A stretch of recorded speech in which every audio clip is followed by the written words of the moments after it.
Acabamos de emplazar al psicólogo José Efraín para que esté con nosotros en todos los programas. Así que en esta cita que ustedes tienen con nosotros los martes a las 7 de la noche, va a estar José Efraín, quien es esposo, un papá bien orgulloso, con su práctica dentro de la consejería y la psicología, y que también es escritor de un libro maravilloso que próximamente va a estar por ahí, de un tema que casi nadie habla y que yo estoy bien contenta de que José Efraín esté hablando de estos temas. Así que, José Efraín, gracias por habernos dicho que sí frente a una nube de testigos. Bueno, presión de grupo. Presión de grupo. Pero ¿cómo te sientes? ¿Cómo te sientes? Emocionado, sorprendido, pero aceptamos el reto y vamos a bendecir a la población, a Puerto Rico y a nuestro pueblo. Así que para eso estamos. Amén. Y precisamente el tema, José Efraín, que vamos a discutir ahora, es un tema que tiene preocupados a muchos terapeutas, a muchas personas que están dentro del campo de la conducta humana, que genera una preocupación hasta política, sí. Y es el tema del suicidio. Y algunos podrán preguntarse, ay, pero si el tema hoy es sobre la felicidad, ¿por qué hablar del suicidio?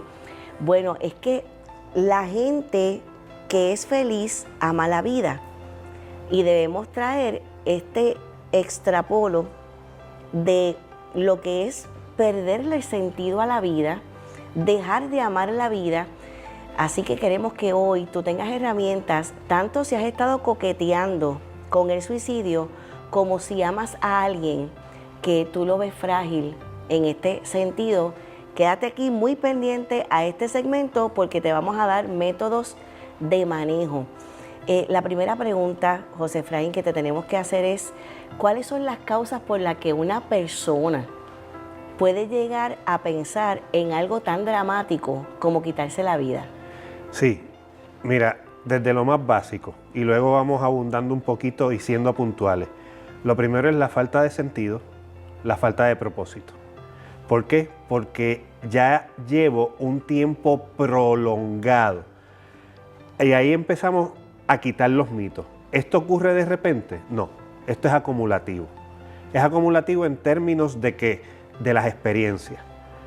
Esto se viene acumulando a veces desde la niñez, a veces desde la adolescencia o en la adultez, porque han habido eventos muy dramáticos en la vida de nosotros, ya sea a nivel familiar, laboral o sociales, que no hemos ventilado, no hemos manejado y no hemos tenido las herramientas para poder sanar.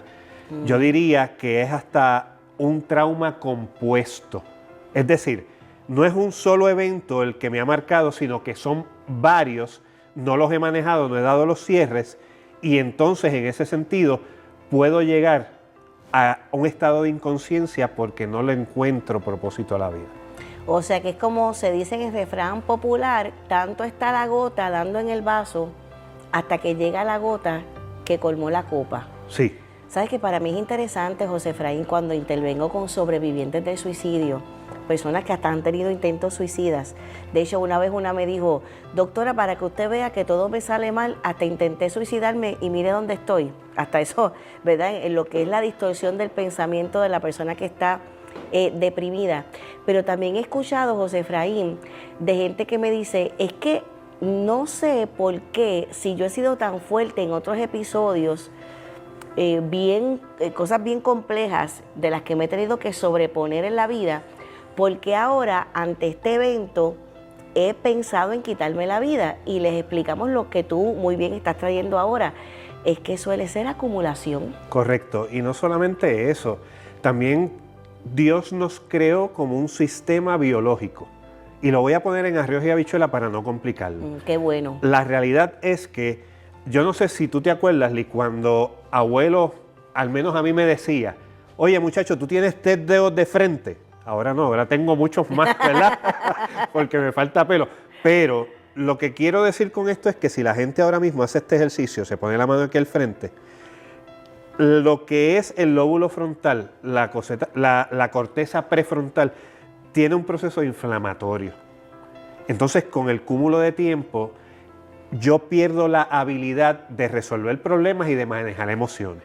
A la misma vez, la amígdala se va insensibilizando. Es como si cuando se te adormece un brazo, que no lo sientes porque lo tenías en mala posición, pues has recibido tanto golpe, tanto cantazo, que ya el temor, ya la sensibilidad se pierde. Entonces pierdo las inhibiciones y por eso me es más frecuente el pensamiento intrusivo, por eso me es más habitual pensar en el que puedo completar el acto. Entonces, en ese sentido, tenemos que entender que no es solamente el ambiente y la experiencia, sino que a nivel biológico, cuando nuestro sistema está saturado y está inflamado y no hemos recibido tratamiento, ya de por sí el cuerpo va empezando a hacer un shutdown, un shutdown. Me encanta que hayas traído esto de lo que es nosotros como seres integrales. Sí. Y tiene que ver con la depresión, tiene que ver con el suicidio y con casi todo lo que nosotros como seres humanos enfrentamos.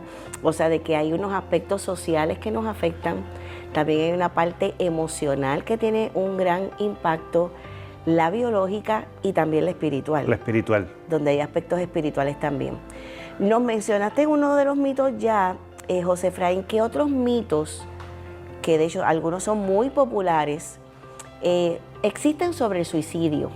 Sí, yo creo que el más frecuente es no hables de suicidio. No hables de suicidio porque al hablar del suicidio le vas a poner la idea en la cabeza a la gente. No hay nada más incorrecto que eso. Igual, otra cosa, el otro extremo. En uno de los segmentos tú citabas a este psicólogo, a este terapeuta que retó a un paciente a hazlo. Ese es otro extremo y esa inundación a una persona que está en crisis no es pertinente. ¿Por qué? Porque te vas al otro extremo de retarlo y la persona está muy vulnerable. Entonces, ni retarlo, ni siquiera tampoco minimizarlo, e invisibilizarlo mucho menos. Hay que hablar, hay que hablar. La misma Biblia dice que el pueblo perece por la falta del conocimiento. Sí. El conocimiento es poder. Estos foros son extraordinarios. La iglesia debe promover que se hable de estos temas, pero también nos estás diciendo que hay que saber con quién hablar, cuándo hablar y cómo hacerlo. Definitivamente. Cuando estamos trabajando con personas que están con ideaciones suicidas, tenemos que entender que la crisis no es solamente un asunto emocional, no es un asunto de llorar solamente. A veces es muy silente. En ocasiones hemos dado un par de señales, alguna carta, algún comentario, empiezo a regalar cosas. Todo esto son señales que no necesariamente son demasiado expresivas, pero son sí significativas. Hay unas señales que son bien contundentes y otras son sutiles, pero no dejan de ser señales. No dejan de ser señales.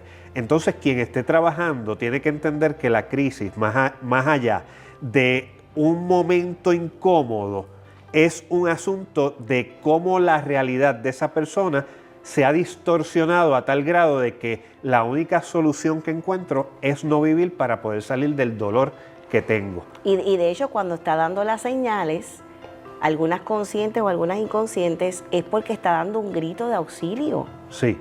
Es porque está diciendo, algo está pasando conmigo, mírenme, algo está pasando. Igual que comentabas, el asunto de decir me está manipulando, no. Ante la mera sospecha, usted tiene que actuar. Yo he tenido jóvenes, adultos, con los que he tenido que lidiar, no solamente en las escuelas, sino en la clínica, donde a veces dicen, yo lo único que hice fue que me corté aquí. Entonces, esa situación ya lo que me indica es que hay un grado de dolor tan intenso que estoy buscando desplazarlo hacia el cuerpo para ver si otra cosa me disuade, para ver si otra cosa me cambia la orientación. Y ahí vienen las autolesiones también. Entonces, por el mismo sentido, ahorita mencionabas de cuando se frustra el intento. Hay gente que lo intenta y los hombres son más contundentes en su acto. Los métodos que utilizan. Sí. Por eso es que el suicidio es más alto en hombres. Correcto. Porque los métodos que utilizan son más dramáticos. Son más dramáticos. Mientras que las mujeres piensan más en suicidio, verbalizan más suicidio, tienen más intentos suicidas, pero los hombres se suicidan más. Qué bueno que trajiste esa cuestión de la diferencia en los sexos, pues es interesante. Sí, la realidad es que también tenemos que ver cómo trabaja hombre y mujer. La mujer, aunque tiene un cerebro más pequeño, tiene una corteza que une emoción con razonamiento. Y entonces lo que siento lo hablo. Y entonces me manifiesto. Nosotros los varones tenemos el cerebro un poquito más grande, pero no tenemos esa conexión que ustedes tienen. El Creador no nos dio con eso. Pero segmentamos las situaciones, empezamos a separarlas de lo que siento de la realidad. Entonces se nos hace difícil verbalizarlo. ¿Por qué? Porque pensamos que socialmente nos van a decir, ay, un hombre sensible, un hombre fresita, ay, ¿cómo es eso que no puedes traer soluciones? Porque se espera de nosotros que aportemos soluciones, pero se olvidan que nosotros también necesitamos buscar ayuda y que nos toma un poco de más tiempo procesar las situaciones para poder entonces encaminar y encauzar las necesidades que tenemos. José Efraín, para beneficio de la gente que está conectada con nosotros, los niños y los adolescentes también piensan en suicidio o algunos en efecto lo cometen. Sí, y el porciento sigue en aumento. Esto es algo exponencial, es un asunto que es radical y específicamente por las redes sociales. Ahora nuestros chicos tienen demasiada exposición a información. Información que muchas veces no tienen la madurez para procesarla. A veces los padres ni siquiera tienen conocimiento que tienen cuentas porque las disfrazan. De igual manera, la comparación en edades donde yo me comparo con mis pares o con mis iguales, aquel tiene, yo no tengo, aquel me dice cómo quedo. Entonces ese bullying, ¿verdad? O ese acoso dentro ya no solamente del ámbito escolar o de los amigos, sino ahora en las redes, donde es invasivo, donde estoy todo el tiempo conectado, no tengo pausa, no tengo calma, entonces los indicadores se han disparado muchísimo. A eso hay que agregarle el efecto pospandémico, que aunque la gente dice, ya han pasado 5 o 6 años, no, la realidad es que estos jóvenes perdieron de 2 a 3 años de su vida de socialización, que es un hito. Que es parte importante dentro de la etapa del desarrollo de la adolescencia. Es un hito del desarrollo, afirmando lo que dice. Por lo tanto, cuando salgo a la calle, salgo completamente desprovisto y vulnerable porque perdí destrezas y ahora me tengo que enfrentar al mundo real a combatir, a sobrevivir. Entonces, como me tengo que retirar, me aíslo nuevamente, no tengo recursos, no creo habilidades, pues entonces mi vida no tiene sentido, no vale, y recurro entonces al suicidio. Hay 2 cosas que has traído sobre el suicidio en los adolescentes que me ha impactado. Uno, cuán relacionado está a la autoestima, a esa distorsión en el amor propio y de la autovaloración. Y lo otro interesante es a la pobre tolerancia a las frustraciones por unas destrezas que no han podido desarrollar. Sí, mira, a esa edad todavía el cerebro no está maduro.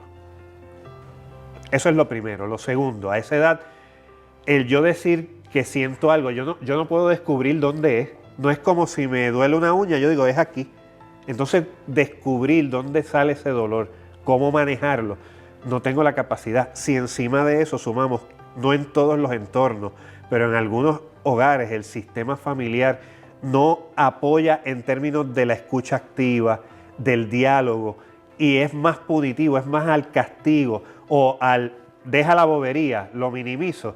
Entonces los muchachos simple y sencillamente pierden la noción porque no hay quien los guíe, no hay quien los acompañe y no hay quien les brinde seguridad, que en esas etapas es súper importante tener un sentido de pertenencia y a dónde recurrir.